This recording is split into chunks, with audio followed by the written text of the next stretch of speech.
Fala pessoal, sejam todos bem-vindos a mais um episódio da AWS Podcast Brasil, focado em empresas que desenvolvem software. Meu nome é Gustavo Caldeira e eu tô aqui hoje mais uma vez com a Carla Cunha. Obrigada, Caldeira, é um prazer estar com você mais uma vez. E a nossa convidada de hoje é a Daniela Binatti, que ela é CTO e co-founder da Pismo, que é uma plataforma que provê soluções para instituições financeiras. Dani, seja muito bem-vinda. Obrigada, gente. Sempre muito bom estar com vocês. E antes de qualquer coisa, a gente tem que falar que a Dani é uma das grandes responsáveis por existir esse podcast. Lá em finalzinho de 2021, ela topou a loucura de gravar um primeiro episódio de um projeto. E esse projeto foi se transformando, cresceu e virou o que está hoje, muito graças à sua participação. Olha a responsabilidade. Né? Já começamos. Feliz em poder ter contribuído de alguma forma. Bom, maravilha. Obrigada, Dani. Para a gente começar, eu sei que você já comentou em algumas outras entrevistas, né? Que você sempre soube o que você queria, né? Desde pequena você já sabia que você queria ir para essa área de tecnologia. E eu queria entender um pouquinho, que você contasse pra gente como que foi esse começo, quais foram os desafios que você encontrou ali no início. Eu lembrei de um livro que eu li não faz muito tempo que chama Paradox of Choices, né? Quer dizer, quando você tem muitas opções disponíveis, às vezes a escolha fica difícil. Eu não venho desse mundo, então acho que talvez tenha sido mais fácil por causa disso. Eu venho de uma família muito, muito simples. Meus pais trabalharam na roça, estudaram até a 4ª série só. Vieram para São Paulo, estudei escola pública a minha vida inteira e minha mãe sempre me incentivou a buscar um bom emprego. Ela falava, você tem que trabalhar no banco, você tem que fazer carreira num banco, tem que ir na agência, tem que procurar. Então, para isso, você precisa saber datilografia. E aí me botou num curso de datilografia. Eu fiz esse curso de datilografia e do lado tinha uma SOS Computadores. Olha, eu já tenho 46 anos, não sou jovem tanto, mas quem tem a minha idade vai lembrar da SOS Computadores. Lá tinha curso de digitação e de introdução à programação. E aí minha mãe falou, não, acabou de datilografia, agora vai pro de digitação. E aí, quando eu tive contato pela primeira vez com o Clipper na época, que era uma linguagem de programação ainda em tela de DOS ali, tela de terminal, eu fiquei apaixonada pela possibilidade de poder construir alguma coisa. Mas, de novo, também não é que eu tinha muita visão sobre muitos tipos de carreiras diferentes. Na época, nem o Windows não tinha, né? Mas aí eu decidi que era isso que eu queria fazer e meu pai acabou me comprando um computador, eu comecei a brincar em casa de fazer telinha. Eles sempre acreditaram muito em mim, muito. Então, eles acreditaram que eu ia fazer o que eles estavam sugerindo que eu fizesse. Então, quando eu disse, para conseguir conquistar o que vocês estão me pedindo para conquistar, eu preciso disso, eu preciso aprender, eu preciso estudar em casa. Então, nem foi tão difícil. Eles sempre me incentivaram muito, assim. Então, e aí foi logo na sequência. Na verdade, eu estava já perto do primeiro ano da faculdade, quando eles me deram um computador. Foi na época que eu estava lançando o Windows.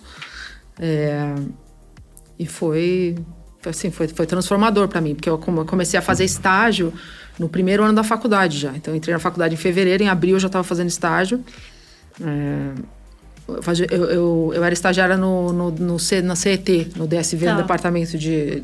Então, assim, eu era do time de... Você programava já. Então, né?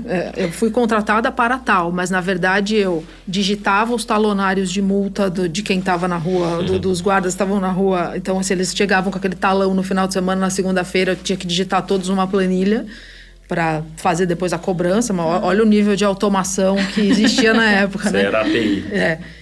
E nos feriados eu precisava ficar com aquela placa de pare nas faixas de pedestre do Shopping West Plaza. Porque, então, assim, 24 de dezembro, eu ficava com a placa de pare ali na faixa de pedestre na frente do West Plaza. E era ótimo, porque aí meu pai ia com a minha mãe e minhas irmãs passar lá para me ver atuando, entendeu? Assim, imagina, né? Você tá lá com a placa de pare, coletinho com X... E meus pais passando falando, olha, a Daniela tá trabalhando dia 24 de dezembro. Exato. Tipo isso. E daí você seguiu carreira em programação? Eu comecei com programação, então eu passei um ano lá, depois eu fui para uma software house, aí eu já estava trabalhando com linguagem visual, já estava no Fox Pro ali, já tinha uma tela gráfica. Fiquei um ano também, foi muito rápido, assim. Então, um ano no DSV, um ano numa software house, aí eu fui para uma empresa de consultoria. Foi quando comecei a ter um pouco mais de contato com operações, assim, processos. Passei um ano também, era uma loucura aquele lugar, porque eu tinha que trabalhar muito fora de São Paulo. E eu tinha 20 e poucos anos, mais ou menos. Minha mãe estava querendo morrer, porque não queria que eu ficasse indo e vindo toda semana. E aí eu comecei a trabalhar na empresa anterior, que era a Conductor. Mas, na verdade, não era uma empresa ainda. Tinha uma empresa de call center. O fundador contratou 4 pessoas para desenvolver uma plataforma de processamento de pagamentos. Então, a gente era um grupo de pessoas dentro de uma empresa de call center, desenvolvendo uma plataforma. E foi aí que eu passei 16 anos lá. Na verdade, teve um spin-off depois. Então, a Conductor virou Conductor depois de 2 anos que eu estava lá. E eu passei, na verdade, olhando em retrospecto, não muito tempo com o desenvolvimento. Porque eu fiquei uns 2 ou 3 anos e depois eu andei muito lá. Eu fui para bancos de dados, eu fui para qualidade, eu fui para operações, eu voltei para banco de dados, fiquei um tempão com o banco de dados e analytics. E aí a minha última posição lá, eu estava responsável pela área de infraestrutura inteira. Num modelo mais convencional, onde você tem desenvolvimento e infraestrutura, então eu cuidava de sistemas operacionais, de segurança, mas eu também cuidava de facilities, então facilities mesmo. Então o data center era no próprio prédio lá do escritório, o gerador, elétrica, cabine primária. Então eu tinha um time de eletricistas, que só esse dá para escrever um livro um dia sobre o meu diálogo com eles. Era uma coisa assim, para quem tinha estudado tecnologia, tem várias pérolas dessa época. E foi isso. Então eu fiquei a maior parte da minha carreira, na verdade, à frente de infraestrutura. E foi assim que eu transformei um pouco o meu papel na Pismo, que é muito mais de arquitetura e de visão mais de longo prazo. E como que foi essa transição, né? Quando que você e os seus sócios decidiram, vamos abrir a Pismo? Quando que deu o estalo ali que vocês resolveram? A gente não saiu de lá para montar a Pismo, né? Não foi... cada um saiu por um motivo. Tanto que o Ricardo saiu de lá em 2012. Cada um cuidava de uma coisa. Então, eu estava à frente de infraestrutura, o Marcelo à frente de desenvolvimento, de engenharia, a Júlia de produtos e o Ricardo era CEO, né? Mas o Ricardo foi CEO até 2012, só que a empresa era da família dele, então quando ela estava sendo preparada para ser vendida para Riverwood, ele saiu. Então saiu, foi fazer um projeto de educação, que sempre foi uma das paixões dele, montou um braço de consultoria, porque o background do Ricardo é de banco de investimento, de M&A, né? Então ele começou a trabalhar um pouco com isso. E aí, em 2014, antes ainda da venda lá, eu saí. Mas eu saí porque eu tava... Minhas filhas tinham 7 e 5 anos na época. E tava uma loucura, porque eu cuidava da operação num mundo... Hoje, parece que fazem décadas, né? Mas, assim, o mundo hoje é muito diferente, pelo menos na Pismo, do que era na época. Então, assim, não tinha acesso remoto, solução em cloud. Então, assim, se eu tinha um problema grave de madrugada, eu tinha que pegar meu carro e ir para lá.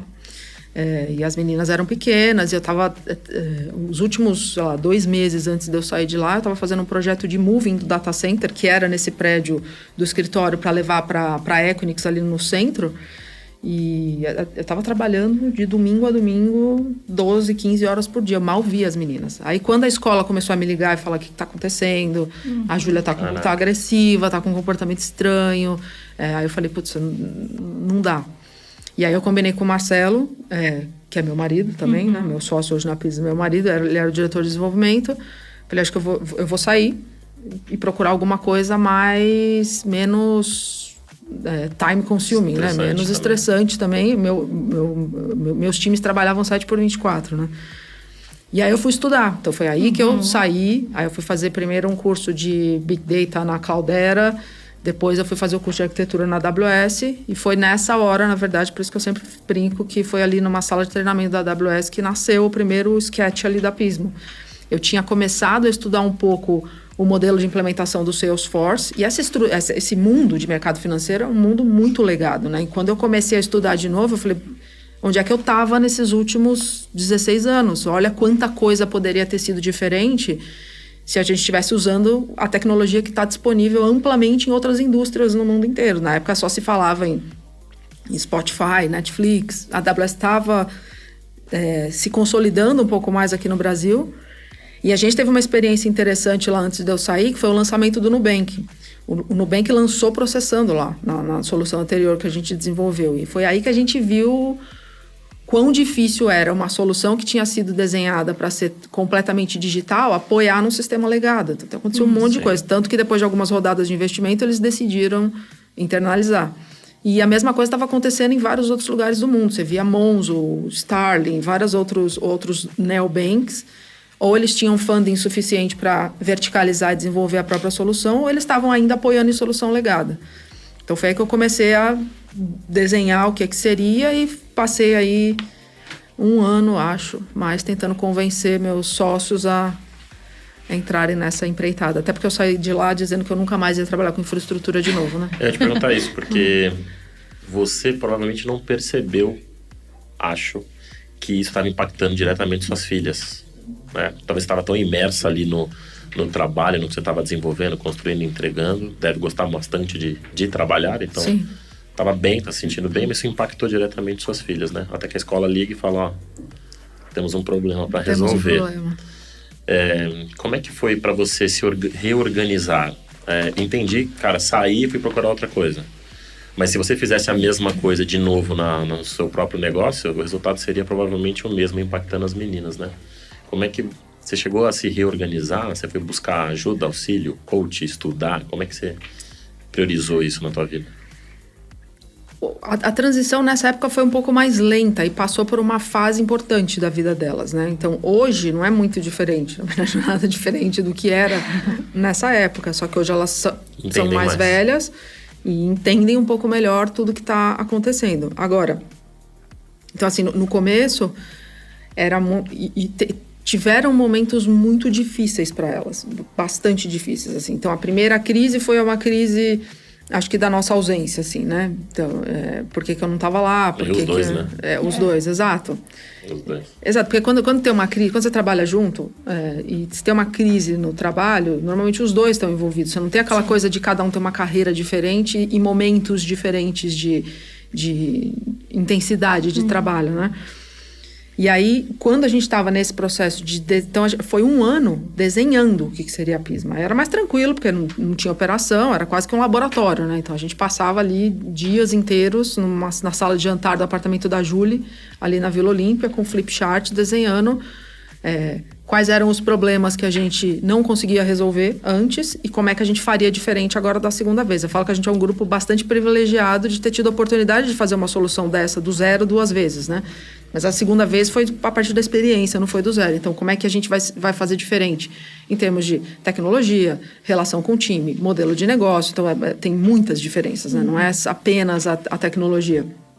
Então, era mais tranquilo porque a gente estava mais ali presente. Elas estudavam em período integral na escola.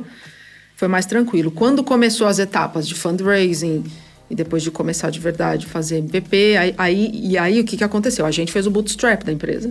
Então, nós saímos os dois de uma posição de executivos para uma posição de, como diz minha mãe, de desempregado.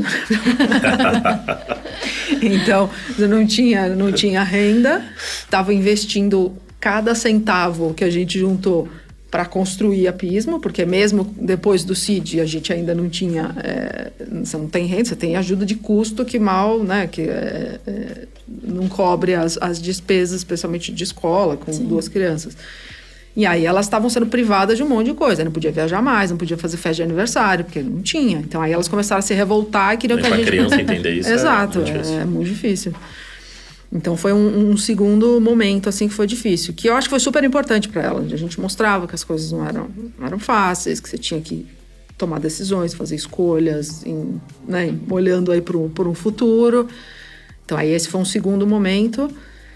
E depois, quando começou mesmo a ficar mais crítico, a gente começou a viajar mais, aí voltou. Mas teve uma época... tem uma história que eu sempre conto essa história, mas eu acho demais. Assim, eu tava levando a Júlia pra terapia, a Júlia é minha mais velha, e ela falou... Não sei o que ela tava reclamando, foi perto de quando a gente tava negociando o primeiro grande contrato, que foi ali com o Itaú, que foi um momento super difícil pra gente. E aí ela, eu não aguento mais, porque a gente não viaja, eu não posso fazer festa de aniversário, não sei o quê, agora vocês vão vender o carro, porque a gente vendeu um carro, que era o carro principal da casa, para continuar pagando escola. Eu não queria tirar da escola, então foi literalmente a gente vendeu o carro para pagar a escola. E aí eu falei, Júlia, você já viu o salto de asa delta? As pessoas vêm naquela pedra com aquela coisa pesada nas costas, vem correndo, e aí quando chega na beira do precipício, ela salta. Esse é o momento que a Pismo tá. Aí ela ficou olhando, ela tinha 10 anos. Eu falei, a gente vai saltar, a gente tá quase. Aí ela... Bom que ela tava indo pro psicólogo. Aí eu falei, mas quando você salta, você pode voar ou cair de cara lá embaixo. Aí ela ficou assim. Eu falei, e se você cair de cara lá embaixo, sabe o que você faz? Você chacoalha a poeira e sobe o morro de novo. Aí ela, se você cair de cara, você vai procurar emprego. Ótimo. Sabedoria da criança. Eu falei, tá, vamos ver então. E pensando assim, né? Entendo que você saiu da empresa anterior, até por conta de qualidade de vida também com as suas filhas, né? Não sei se você conseguiu isso de imediato, porque empreender não é algo fácil, né? Talvez no começo... Céu é inferno todos os dias. Todos os dias. Exato. Mas o que você trouxe, assim, né? Como que vocês hoje na Pismo encaram isso, né? Das pessoas terem ali um pouco de qualidade de vida. Eu já vi que você já comentou que vocês querem que a Pismo, as pessoas possam ser como elas realmente são. Então, como que vocês fazem esse trabalho hoje?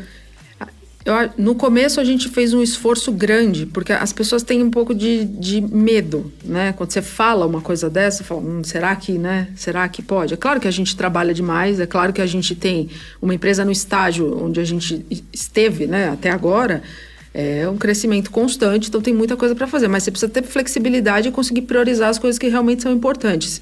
E eu acho que a pandemia... Lembra, né? Quando começou a pandemia, a gente era uma empresa de 40 pessoas. Então, assim, começou a pandemia, todo mundo trabalhando remoto, a gente contratou centenas de pessoas, literalmente. Quando acabou a pandemia, a gente já tinha mais de 350, 400 funcionários. Então, foi onboardar todo mundo e num momento onde todo mundo estava com alguma crise ali, né? Ou alguma doença na família, ou receio, algumas pessoas sozinhas, outras pessoas ali com crianças pequenas dentro de casa. E foi um momento onde a gente fez um trabalho super forte de trazer ajuda. Então, a gente fez curso de mindfulness, a gente ajudou a fazer terapia, a gente deu um baita apoio para as famílias que estavam doentes, pedia para as pessoas se afastarem quando tinha prioridade. Então, eu acho que a gente conseguiu dar um espaço e desenvolver essa cultura e esse ambiente muito mais com atitudes e conseguindo demonstrar do que de fato só com discurso. Então, isso acabou ficando internalizado nas pessoas. E acho que hoje elas vêm com muita tranquilidade. Essa história começou até falando sobre saúde mental, que é uma coisa que é um baita de um tabu. Eu tenho síndrome do pânico há quase 15 anos já. Eu fui ansiosa a minha vida inteira, mas eu entendi que eu tinha síndrome do pânico quando eu tinha uns 35, uns 12 anos atrás. E era muito difícil para mim. Eu, às vezes, tinha uma crise de madrugada, eu chegava a ir para o hospital e eu, 9 horas da manhã no dia seguinte, tinha que estar plena como se nada tivesse acontecido no dia seguinte no trabalho. Eu não podia falar sobre isso. Sim. Isso é uma coisa que eu procuro falar lá dentro para que as pessoas se abram. Incentivadas. E mais do que isso, né? É um baita de um tabu. Chega numa roda, às vezes tem aquelas coisas assim que a gente tem medo de falar, foi uma coisa que eu aprendi muito. Eu cheguei a roda de mães de escola, tipo 7, 8 mães, ninguém toca no assunto, né? Aí quando você fala, putz, eu comecei a ter crise de pânico, meia dúzia já teve também, né? Você abre sua fraqueza, você abre para as pessoas também, né? E quando você fala, você desmistifica muita coisa, né? Então, eu acho que foi uma composição de coisas. Então, essa coisa de maternidade, até hoje, tem várias sessões onde as pessoas me perguntam muito na própria Pismo, como é que você faz? E as meninas? Teve eventos internos que as meninas falaram para as pessoas, foi super bacana, assim. Legal. A visão delas sobre tudo isso. Então, acho que ajuda de alguma forma, né? As pessoas conseguem se identificar. E vocês estão crescendo ainda num ritmo muito acelerado, né? Pelo menos para quem a gente está vendo de fora. Principalmente no mundo hoje que esse ritmo está caindo na maior parte das empresas, a Pismo continua crescendo num ritmo muito grande. E obviamente traz vários desafios, mas eu queria focar principalmente nisso que você comentou da cultura. Na Amazon a gente fala muito sobre isso. A Amazon, acho que ela conseguiu fazer isso muito bem, uma empresa muito grande, está presente em muitos países. E, cara, se a gente ligar aí para qualquer funcionário desses países e perguntar, sabe como é que é a cultura, o cara vai responder. Então, acho que deu para fazer isso de uma forma bacana na Amazon, né? Para vocês, qual é esse desafio? Porque você está chegando lá em Índia, Singapura, já passou Europa, Estados Unidos.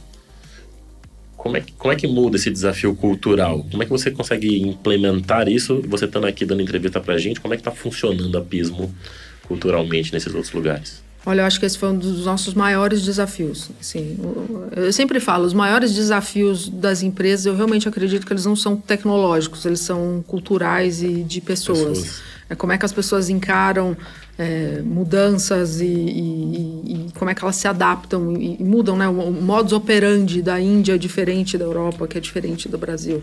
A cultura não tem nem bom e nem ruim, nem melhor nem pior, mas é diferente.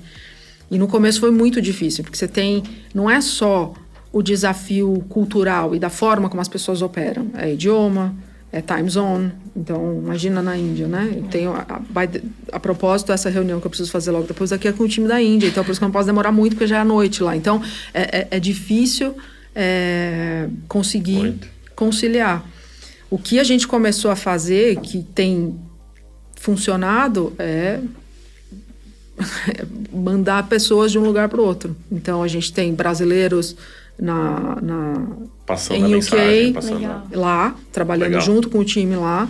A gente ainda não transferiu em definitivo ninguém do Brasil para a Índia, mas pessoas chave do nosso time já passaram meses lá, conversando, integrando. A gente está tentando fazer uma troca aí,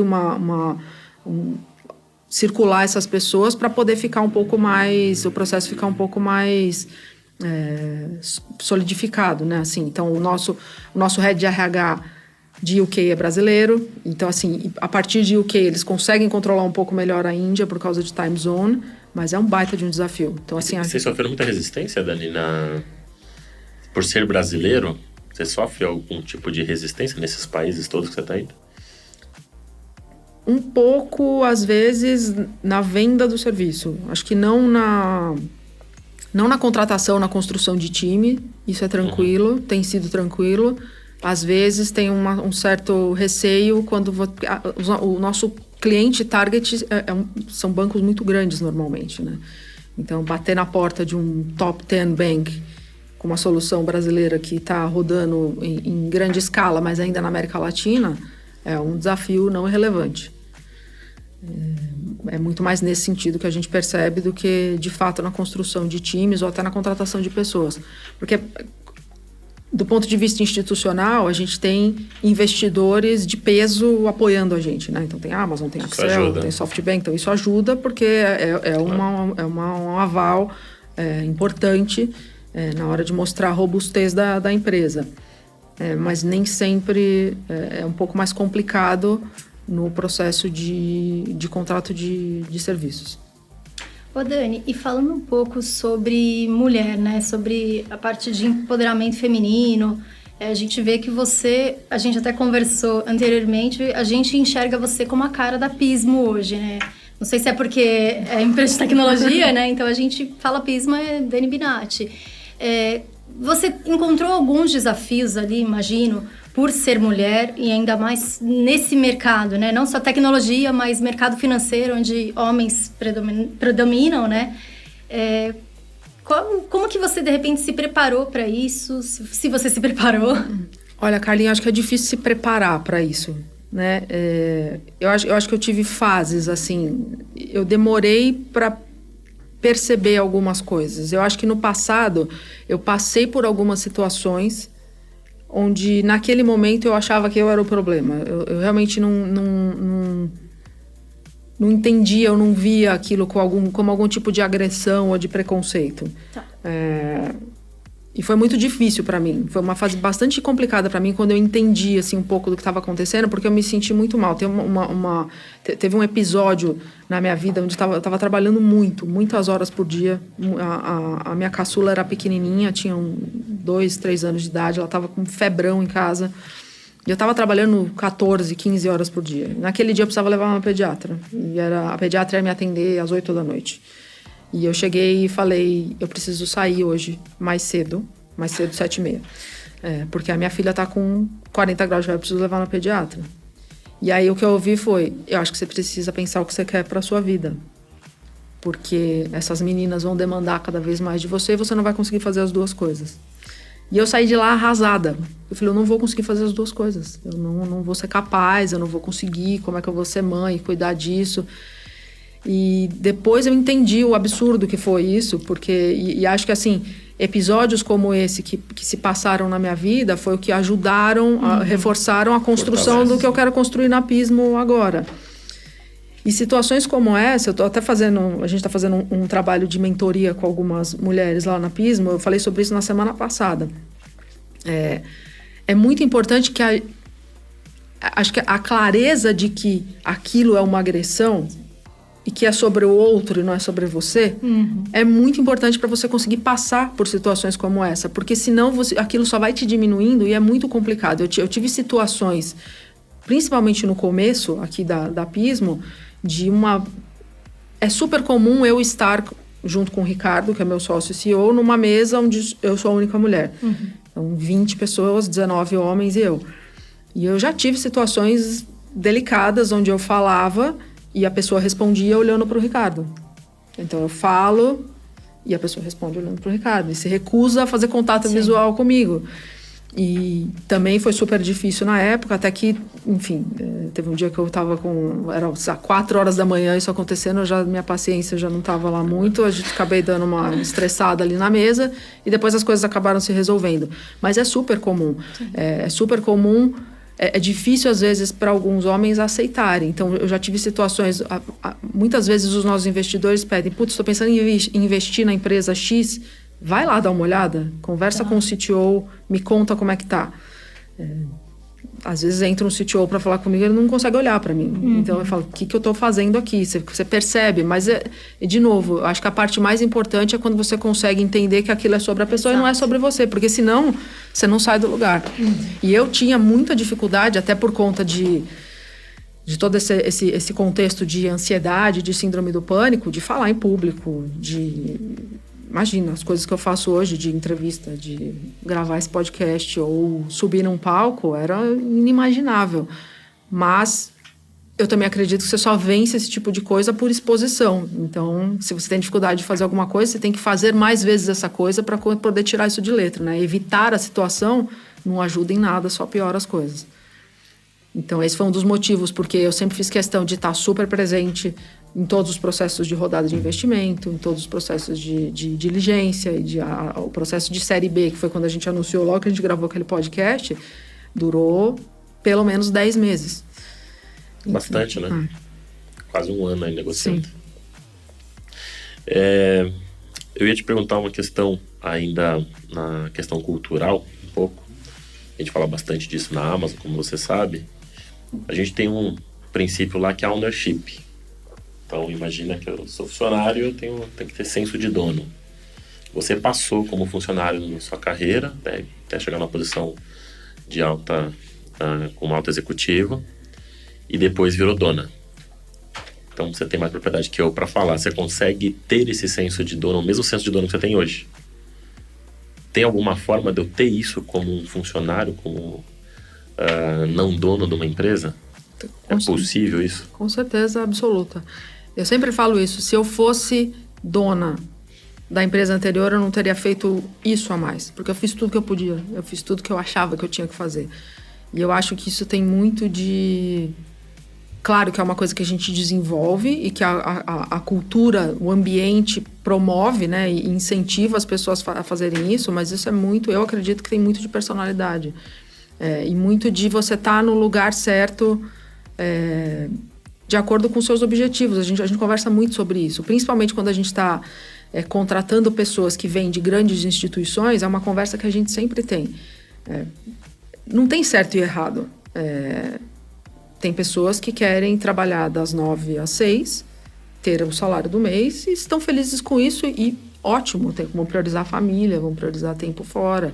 Mas eu acho que é super importante você entender o contexto onde você está inserido. Uma empresa em hypergrowth, uma empresa que está crescendo, contratando, expandindo, tem muitos desafios. Não tem a estruturação de uma empresa grande, prioridades mudam toda hora, você tem que estar ali o tempo todo tomando decisões, não tem processos de governança e e burocracias suficientes para decidir. Então, eu acho que o grande desafio é encontrar quem está disposto a viver aquilo naquele momento. Você tem momentos, tem personalidades, tem características. Foi uma coisa que a gente aprendeu muito. A gente fala muito sobre como a gente opera já no iniciozinho do processo seletivo.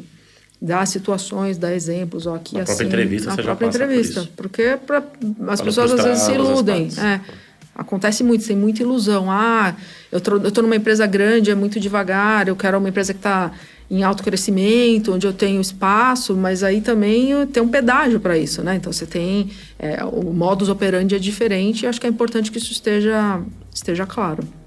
Dani, e você ocupa papéis super importantes, né? Assim, levando a Pismo para o mercado, sendo mãe de 2 crianças, sendo esposa e tendo também ali teu marido como sócio, além de outras pessoas da família. Uhum. Como que você consegue equilibrar todos esses pratinhos e também conseguir sempre estar atualizada, né? A tudo que está acontecendo no mercado financeiro, tecnológico, para você conseguir sempre estar à frente também? Isso é parte do meu trabalho. E isso foi uma coisa que eu aprendi. Então, assim, eu sempre digo isso, que a Pismo me ensinou muitas coisas e essa foi uma delas. Eu passei 16 anos numa outra empresa e a sensação que eu tive quando eu saí de lá foi que eu estava presa numa caverna, porque eu não sabia nada que estava acontecendo. E a única maneira de você manter uma empresa sempre inovando, sempre usando tecnologia de ponta, sempre à frente, é saber o que está acontecendo no mundo. Então, não tem... parte do meu trabalho... ouvir podcast todo dia, ler e entender tudo que está acontecendo e ver para onde a gente precisa direcionar. Isso é uma coisa que eu não abro mão, é uma das minhas prioridades. E quando você fala... a verdade é que eu acho que ter o Marcelo como meu sócio é uma vantagem grande, muito mais do que a desvantagem. Todo mundo pergunta, como vocês conseguem? A gente se conheceu trabalhando, né? Então, a gente está juntos há mais de 25 anos já, mais da metade da minha vida, e a gente se conheceu trabalhando.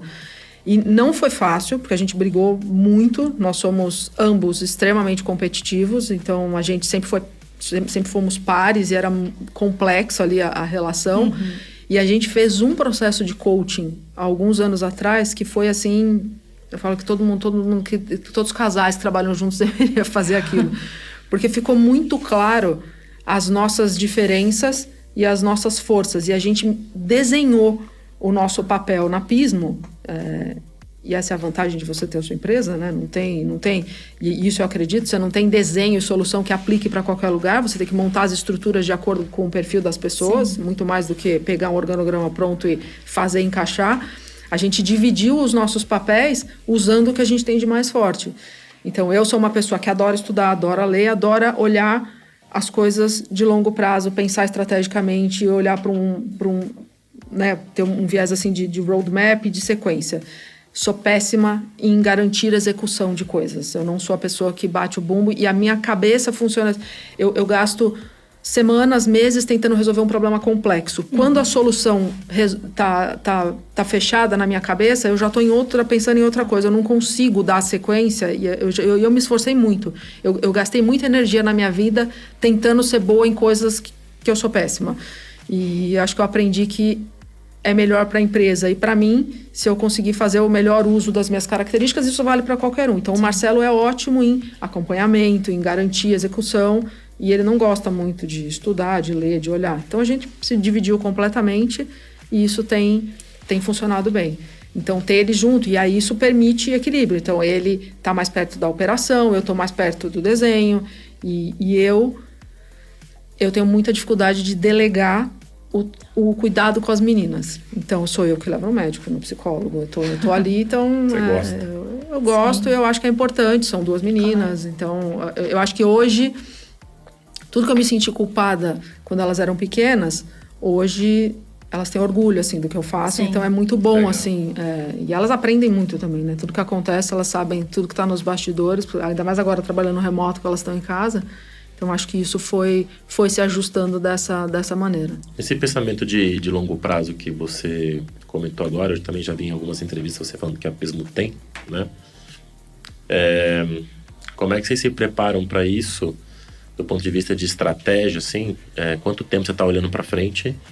Principalmente, o que você acha que vai ser essa tendência do mercado que vocês estão inseridos hoje?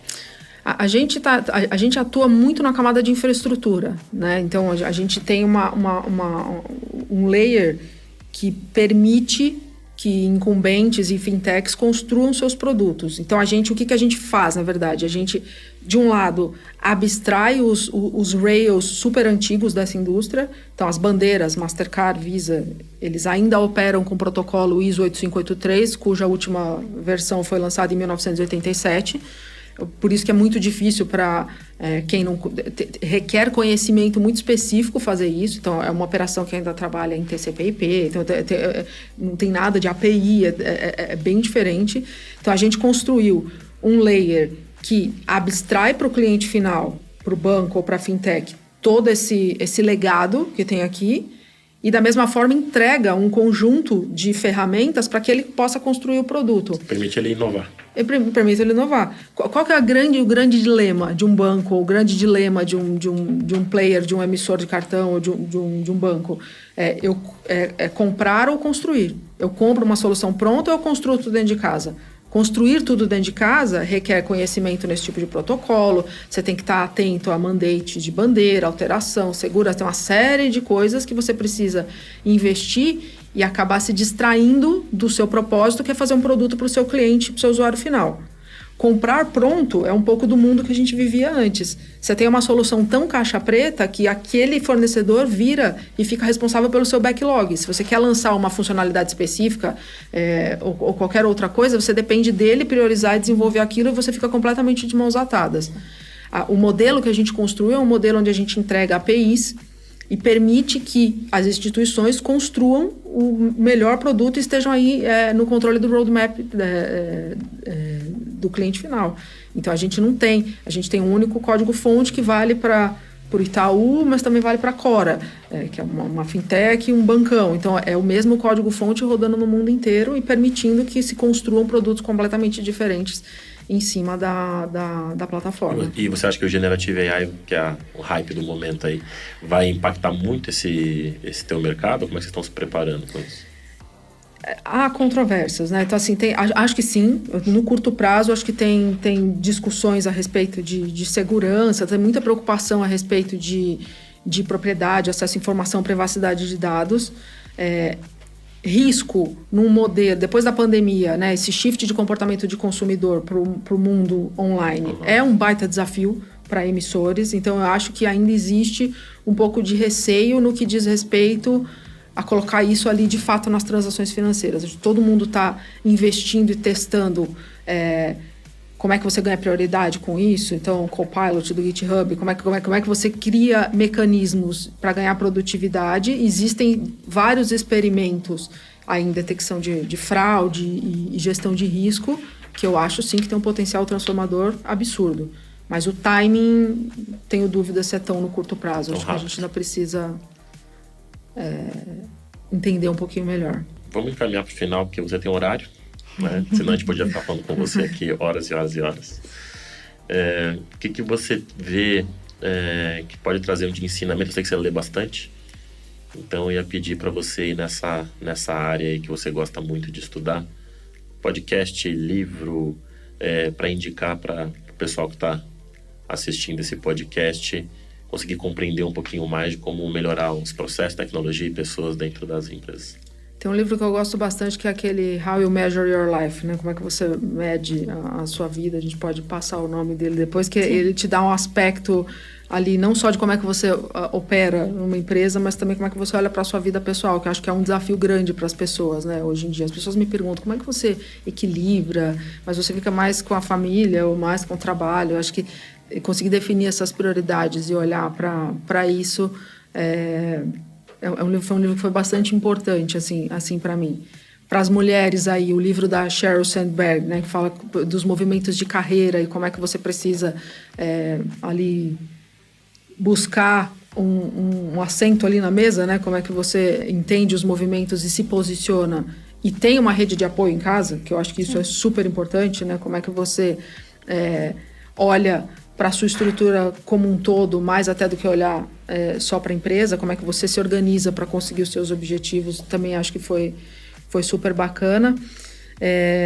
Mas se tem uma coisa assim, que eu acho que é uma mensagem, que é uma coisa que eu aprendi, que eu gostaria de deixar para todo mundo, e que eu acho que isso vale para pessoas físicas e vale para empresas também, assim, a zona de conforto é a zona mais perigosa que existe. Mais perigosa. Todo o processo de transformação, seja de uma instituição, seja de um profissional, tem muito mais a ver com a pessoa e com a empresa do que, de fato, com um skill específico. Então, temos aí histórias, né, de blockbuster com Netflix, então, por todo o processo de transformação que está acontecendo. Negar o que está acontecendo é a pior coisa que pode acontecer. Você não pode olhar tecnologias e novas tendências como seu inimigo, e sim entender como é que opera e saber como é que você faz o melhor uso daquilo. Isso vale para tudo, para as empresas e para as pessoas. Tem muito profissional ali struggling com...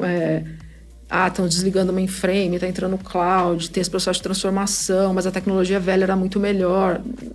É muito melhor você abraçar aquilo, entender como é que opera e se transformar, porque é só assim que a gente consegue continuar crescendo, né? Ficar preso ali.